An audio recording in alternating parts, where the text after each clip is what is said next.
नमस्कार दोस्तों, मैं जयप्रकाश लाइच आपका हार्दिक स्वागत करता हूं। आज का हमारा क्वेश्चन है, दी गई 2s लंबाई की एक समान जंजीर को समान ऊंचाई के दो बिंदुओं के मध्य इस प्रकार लटकाया जाता है कि तनाव जंजीर की b लंबाई के भार से अधिक नहीं हो। सिद्ध कीजिए कि महत्तम स्थिति है। तो हमें जो क्वेश्चन में दे रखा है उसमें दे रखा है कि जो दो बिंदु हैं उनका लेवल है वो इक्वल है, यानी वो समान ऊंचाई पर है, और जो चैन की जो लंबाई है वो दे रखी है 2s। तो ये जो आर्क लेंथ है वो है 2s। इसके बाद में हमें दे रखा है कि जो तनाव है वो जंजीर की b लंबाई के भार से अधिक नहीं है। तो जंजीर की अगर इकाई लंबाई का भार यानी वेट ऑफ यूनिट लेंथ अगर मैं कहूँ स्मॉल w है, तो b लंबाई का भार होगा w इंटू बी या b इंटू डब्लू। क्वेश्चन में दे रखा है तनाव इससे अधिक नहीं है।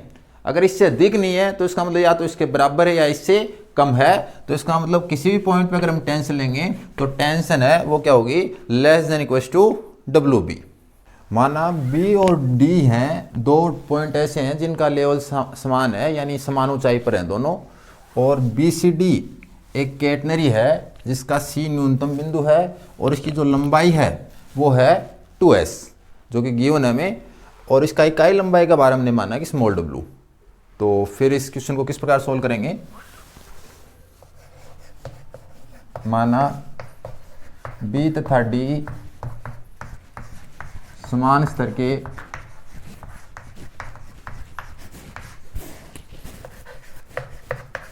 दो बिंदु हैं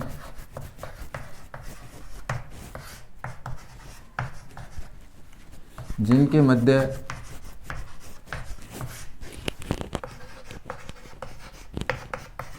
टू एस लंबाई की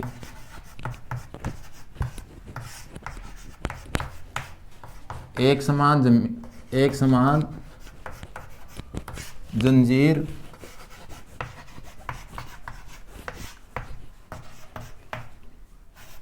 लटकी हुई है।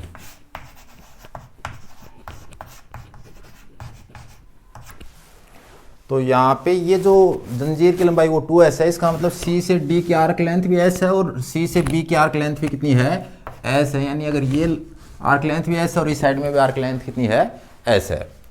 तो ये जो लटकी हुई है ये गुरुत्वाकर्षण के अधीन लटकी हुई है, ऑब्वियस है। तो इसका मतलब किस रूप में होगी, कैटनरी के रूप में होगी। तो इसका मतलब जंजीर कैटनरी के रूप में है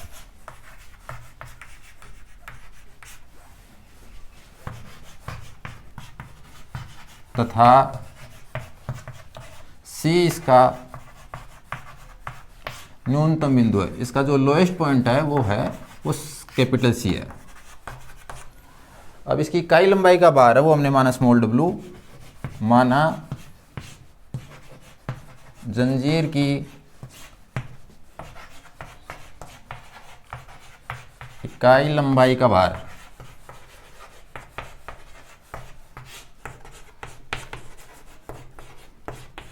स्मॉल w है। प्रश्नानुसार अकॉर्डिंग टू क्वेश्चन जो तनाव है वो b लंबाई के भार से अधिक नहीं है। तनाव b लंबाई के भार से अधिक नहीं है। जो जंजीर है उसका जो b लंबाई है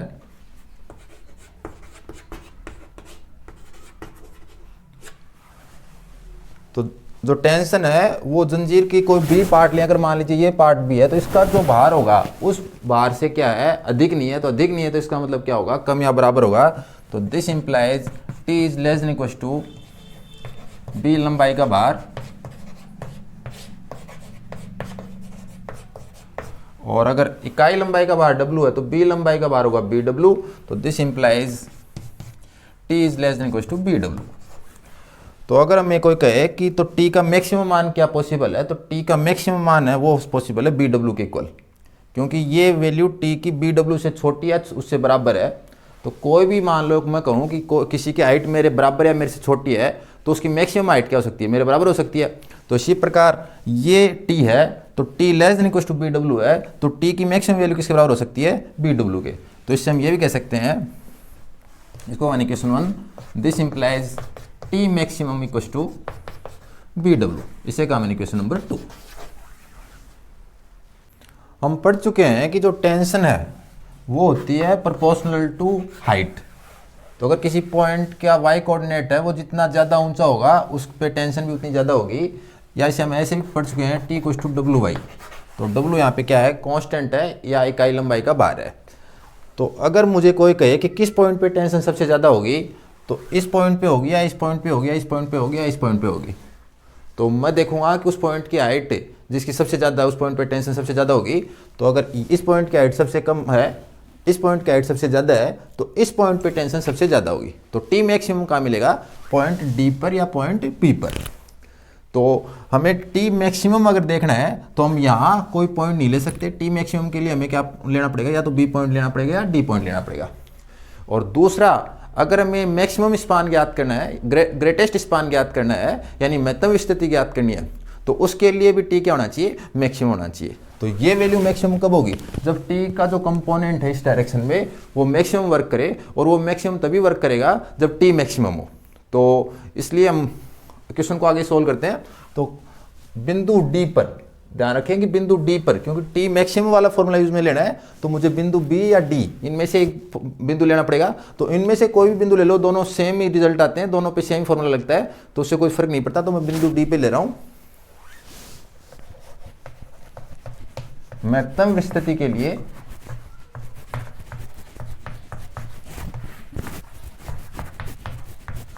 फॉर द ग्रेटेस्ट स्पान क्या होगा, T equal to T maximum. T की वैल्यू टी मैक्सिमम के इक्वल होगी, और किस पे, एट द पॉइंट डी, बिंदु डी पर। डी के स्थान पे मैं बी ले सकता हूं, लेकिन बी और डी के अलावा मैं कैटेनरी का कोई भी पॉइंट नहीं ले सकता जिस पे ये वैल्यू, अपना जो ये रिजल्ट है वो ट्रू हो। तो टी का हम फॉर्मूला पढ़ चुके हैं कि किसी भी पॉइंट पे जो टी होती है, टी की यानी टेंशन की वैल्यू होती है, वो होती है डब्ल्यू इंटू वाई, और equal to T maximum equation number 2 में पढ़ चुके हैं कि उसकी वैल्यू होती है बी डब्ल्यू या डब्ल्यू बी। बात एक ही है, डब्ल्यू से W cancel, this implies Y equal to B. इसे कहा मैंने इक्वेशन नंबर 3। अब अगर हम फॉर्मूला काम में ले, तो हमारे पास एक फॉर्मूला है, वी नो दैट, हम जानते हैं कि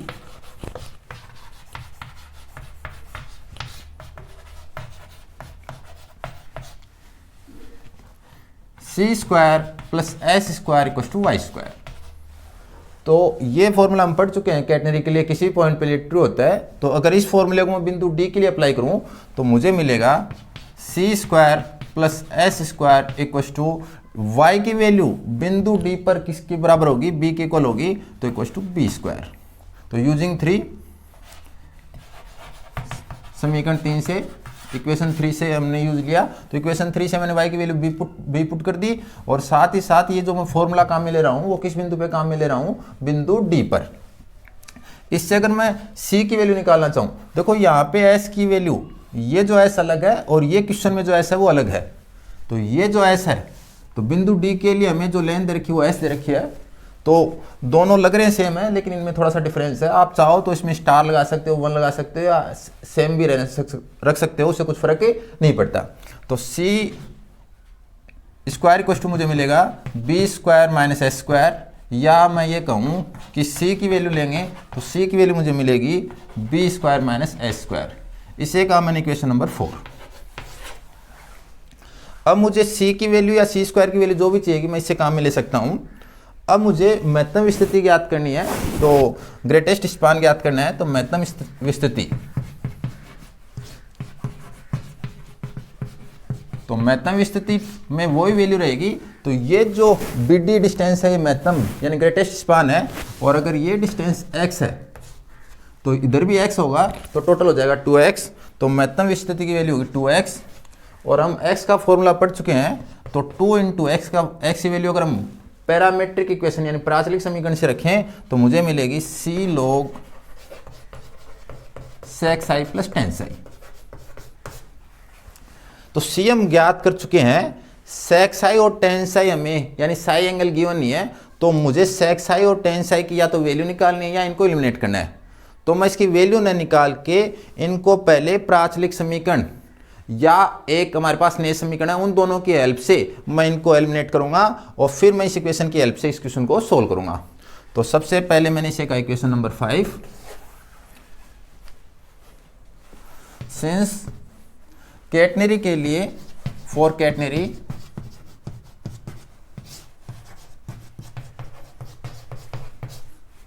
S equal to C tan psi, ये कैटनरी की जो इंट्रिंसिक इक्वेशन है, एंड तथा y equal to C sec y बराबर सी सेक्स आई, ये कैटनरी का जो प्राचलिक समीकरण है उसका y की वैल्यू है। तो ये हमारे पास दो फॉर्मूले हैं, इससे अगर मैं टेन साई की वैल्यू निकालूंगा तो मुझे मिलेगी एस अपॉन सी, इससे अगर मैं सेक्स साई की वैल्यू निकालूंगा तो मुझे मिलेगी वाई अपॉन सी। तो मैं टेन साई और सेक्स साई की वैल्यू निकाल के इक्वेशन नंबर किस में पुट करूंगा, 5 में। तो इससे मैंने अगली स्टेप में लिखा tan psi equal to S upon C तथा sec psi equal to Y upon C, इसे कहा मैंने इक्वेशन नंबर 6। तो इन दोनों को कंबाइंड से मैंने इक्वेशन नंबर 6 कहा। अब मैं समीकरण 5 और 6 से महत्तम विस्थिति की वैल्यू निकालूंगा और उसमें इक्वेशन नंबर 4 का यूज लूंगा। समीकरण 5 तथा समीकरण 6 से फ्रॉम इक्वेशन 5 एंड इक्वेशन 6 हमें मिलेगा महत्तम विस्थिति the greatest span equal to 2c log sec I, sec I की वैल्यू हमने प्राप्त की थी y upon C plus tan psi यानी s अपॉन सी। इससे अगर और सॉल्व करें तो 2c log y plus S upon C, और अगर बिंदु D के लिए देखें तो 2c log बिंदु जो D है उसके लिए हमने y की वैल्यू b प्राप्त की है, तो b और s की वैल्यू बिंदु D के लिए ऐसी है तो इसमें कुछ चेंज होगा तो b plus S upon C, और इसमें लिख दिया बिंदु, चूंकि बिंदु D के लिए 4 point D y equal to B. अब c की वैल्यू हमें पुट करनी है, तो c की वैल्यू क्या होगी वो देखिए। c की वैल्यू हमने जो निकाली थी वो वैल्यू थी 2 इंटू रूट, c की वैल्यू हमने प्राप्त की है B square minus S square, और अगर मैं यहाँ अंदर भी पुट करूँ तो log b plus S upon, यहाँ पे अगर c की वैल्यू निकालें रखेंगे तो मुझे मिलेगा अपॉन में root B square minus S square. अब एक तरीका तो ये है इसके फैक्टर करके मैं सोल्व करके और बाद में इसका रूट आगे लाऊं तो उससे 2 कैंसिल हो जाए। दूसरा हमें पता है कि आंसर में log से पहले सिर्फ ये क्वांटिटी है, 2 नहीं है, तो चूंकि आंसर में सिर्फ root B square minus S square है, 2 नहीं है, तो इसका मतलब 2 लास्ट में गायब होगा, कैंसिल होगा या कुछ भी होगा, तो इसको गायब करने के लिए मैं 2 को पहले ही ले जा रहा हूँ। तो फॉर्मूला होता है अगर 2 log p है तो मैं उसको लिख सकता हूँ log p स्क्वायर। तो ये 2 है, ये इसको मैं यहाँ लिखो चाहे यहाँ लिखो, बात है कि ये इसको अलग लिखा, 2 यहाँ पे मल्टीप्लाई में है, तो मल्टीप्लाई में तो उसको मैं पावर में ले जा सकता हूँ, तो मैं इसको इसलिए पावर में ले जा रहा हूँ ताकि मुझे सोल्व करने में इजी रहे। बाकी आप नहीं करोगे तो भी रूट अगर की पावर 1/2 लेकर पहले 1/2 लाओगे तो भी वही आंसर आएगा। तो मैंने इसे लिखा B square minus S square, 2 जो यहाँ था मल्टीप्लाई में या यहाँ है उसको मैं यहाँ पावर में ले गया तो मुझे मिला log b plus S upon root B square minus S square का होल स्क्वायर। इसे अगर मैं और सोल्व करूं तो मुझे मिलेगा root B square minus S square log b plus S का होल स्क्वायर अपॉन, अगर नीचे वाली क्वांटिटी का स्क्वायर करेंगे तो B square minus S square.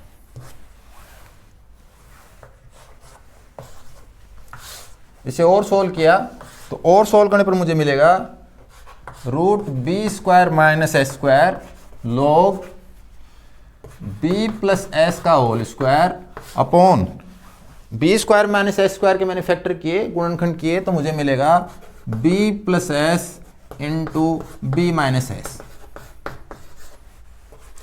b plus S के एक फैक्टर से b प्लस एस का एक फैक्टर कैंसिल हो जाएगा, तो मुझे मिलेगा महत्तम विस्थिति का मान मिलेगा B square minus S square root के अंदर इंटू में log b plus S upon B minus S. और ये हमारा फाइनल आंसर है। आप चाहो तो यहाँ पे रूट के अंदर इसके दो फैक्टर कर सकते हो, root B plus S into root B minus S. तो एक रूट का फैक्टर अगर इससे कैंसिल करोगे यहाँ पे, तो रूट बी प्लस एस ऊपर बचेगा, रूट बी माइनस एस अंदर बचेगा, और वो रूट है पावर 1/2 लेके पहले लाके इस 2 को कैंसिल कर सकते हो। लेकिन मुझे ये तरीका अच्छा लगता है तो मैं इसको यूज में ले सकता हूँ। बात एक ही है, आंसर यही आना है।